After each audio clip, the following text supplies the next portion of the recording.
Сәннәрмісіз, саулармысыз? Білесізме? Шаба-шабам, ашыға барам. Елена Малышева клиникасына. Бұл нәқмәнәтіге алып барушы, телевизион алып барушы һәм аның үз исемендәге клиникасы бар. Аллаға шүкір, теге табиблар белән бәйле түгел, минем аңа баруым. Тамашачы буларак катнашам здоровье дигән тапшыруда.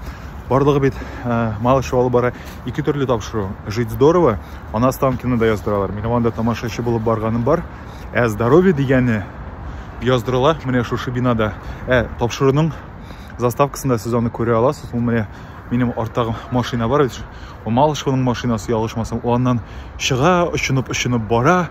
Үзенең клиникасына хәзер ул заставканы видениедә иң борынгы тапшырулардан санала. 1960 елда тәүге тапкыр эфирга чыга.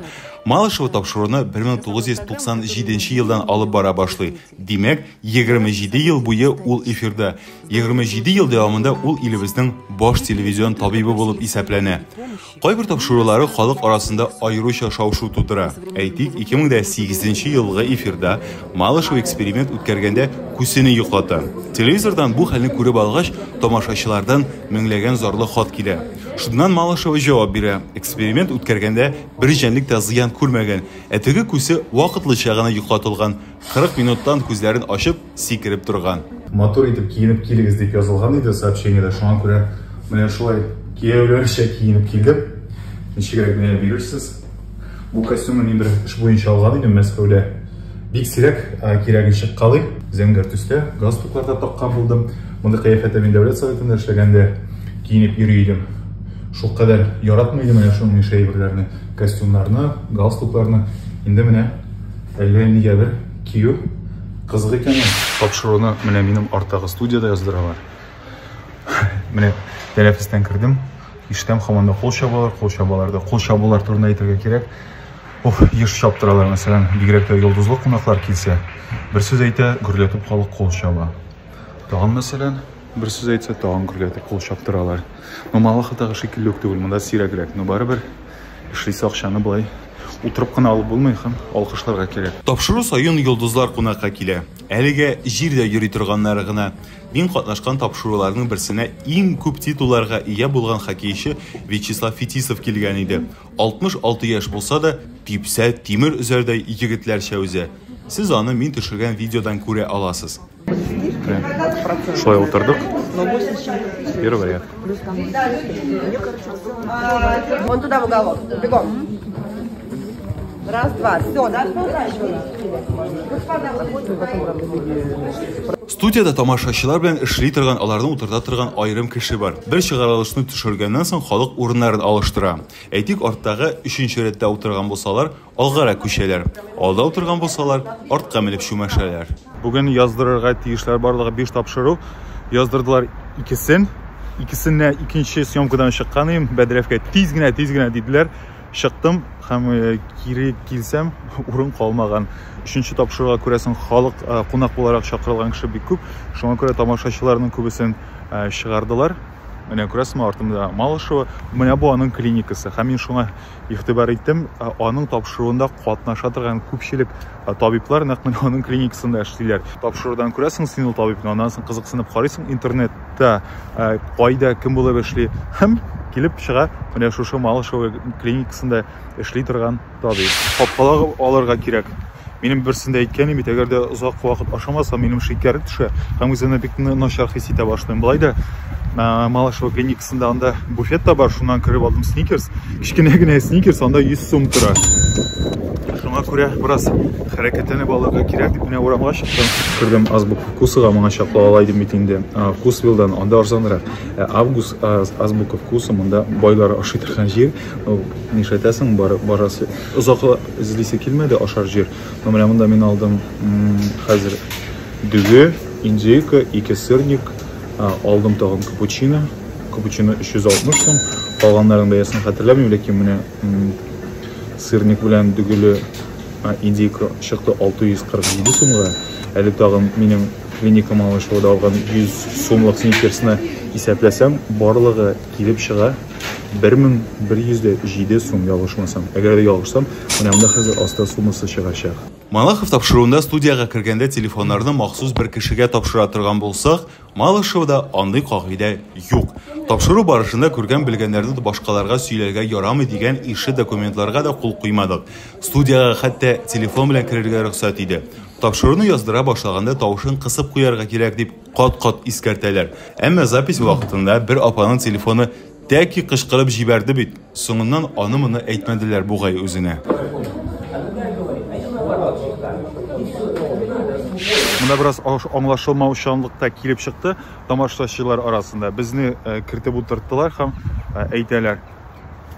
Әгәр дә Малышев сорау бирә икән, микрофонны кулыгызга алып җавап бирегез. Ну, әллә нинди анда мәсәлән дөрес җавап бирмәгән очракта билгеле беркем дә сине студиядан куып та чыгармый. Ну, менә просто вариантыңны әйтәсең, дөрес икән, дөрес түгел икән, ну, дөрес түгел. Анда кайбер апалар әйтә башладылар, янәсе безгә әйтмәделәр бит, алдан кисәтеп куймадылар, сорау бирәчәкләрен тегеләй булай, һәм берничә тапкыр алар шулай канәгатьсезлек белдерделәр. Ну, беренчедән беркемне дә анда мәҗбүр итмиләр. Ну, тамашачылар ничә кешедер? Бер 30 кешедер. Шул 30 кешенең берсе икесе генә теләк буенча җавап бирергә мөмкин. Ягъни һәр кешедән сорамыйлар. Теге хатыннар гомумән шулай паникага бирелде. Әйтмәдегез бит ди. Ну, нәрсәсен әйтәсең инде аның? Җитмәсә аларны битне мәҗбүр итмиләр бит инде. Без төшкән тапшыруларны бу арада гына күрсәтмәячәкләр. Кайсыларын декабрь азагында, кайсыларын бөтенләй киләсе елның гыйнвар урталарында. 4нче съемка тәмам. Хәзер менә ярты сәгатькә тәнәфес булды. Күчереп утырттылар мине. Менә 4нче тапшыру вакытында беренче рәткә.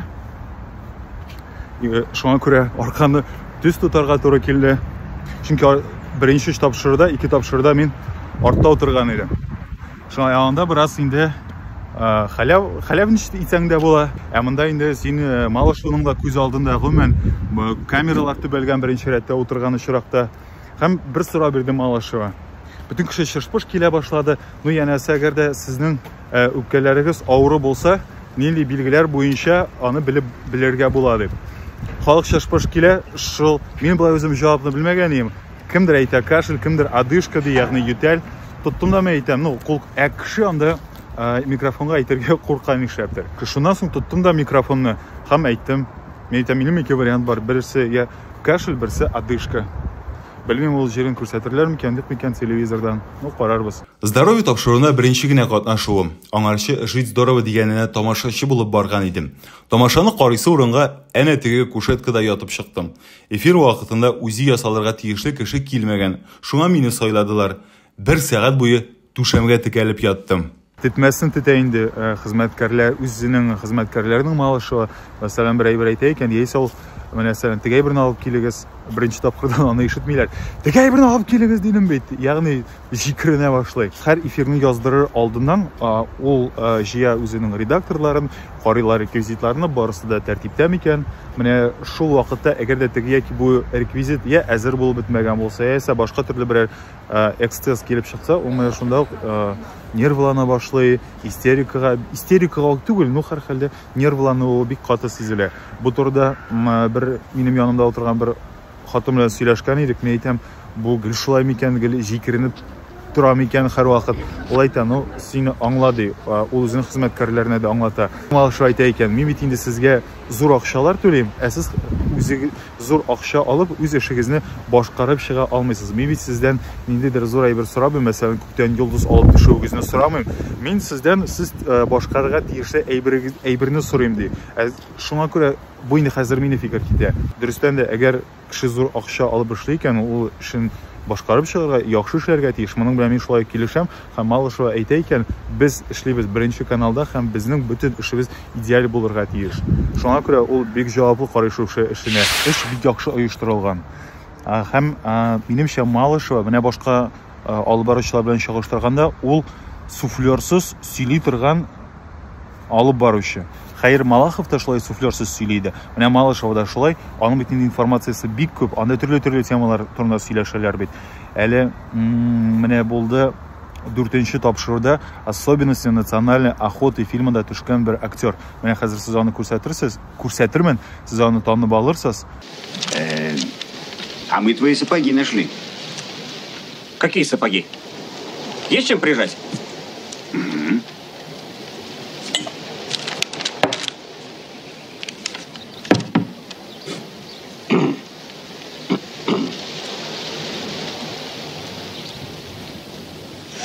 Аның белән Малышева сөйләште сахарный диабет турында. Һәм менә шуннан бер фикер аеруча истә калды. Шикәр безгә, безнең организмга бик кирәк, ләкин чамасын белгәндә генә ул файдалы. Әгәр дә чамадан тыш кулланасың икән, баш миендәге нерв күзәнәкләре үлә икән һәм шуның аркасында хәтердән начарлана икән. Менә шушы әйберне җәмәгать сез дә белеп торыгыз. Мин дә үземә шундый бер яңалык ачтым. Ниһаять менә съемка бетте.